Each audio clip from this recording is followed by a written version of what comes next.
లోకములో అనేక తీర్పులు జరుగుతూ ఉన్నాయి పిల్లారా.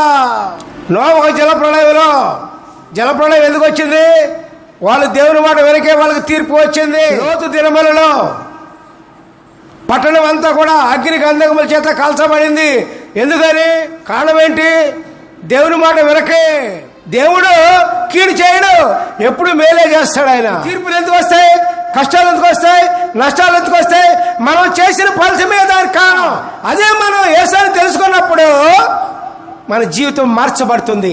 దేవునికి స్తోత్రం, హల్లెలూయా, ప్రైజ్ ది లార్డ్. మరి బైబిల్లో ఒక ఉదాహరణ చెప్పారు. అప్పుడు ధర్మశాస్త్ర ప్రకారం ఏంటంటే, ఒక వ్యక్తి పాపం చేసినప్పుడు రాళ్లతో కొట్టి చంపాలి. మనిషి బ్రతకడానికి వీల్లేదు పాపం చేసిన వ్యక్తి. దానిలో ఒక స్త్రీ వ్యభిచారంలో పట్టుబడి తీర్పు తీర్చేవాడు బయలుదేరారు. వీళ్ళ మీద నీతి వంతుల్లాగా ఆమె కనపడింది. వీళ్ళకి రాళ్ళు పూసుకొచ్చారు. ఓహో, నేను కొడదా అని ముందుకు ఊగుతూ వచ్చారు వీళ్ళ మీద పవిత్రులాగా. చివరికి ఆమె యేసు ప్రభు దగ్గర చేరింది. యేసు ప్రభు పాదాల ముందు పడిపోయింది. అప్పుడు యేసు ప్రభు వారందరితో ఒకే మాట మాట్లాడతాడు. ఏమని?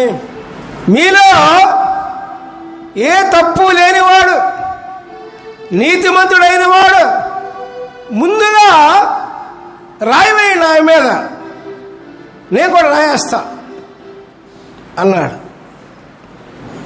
ఒకడు మొఖాలు ఒకడో చక్క చూసుకుని ఇట్టిట్టిట్ట అందరూ పాపులేనయ్యా, ఇంకెవడు రాయేస్తాడు? అందరూ పాపులే కదండి.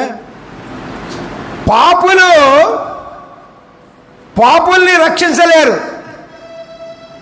ఒక పాపి ఇంకొక పాపిని రక్షించలేడు.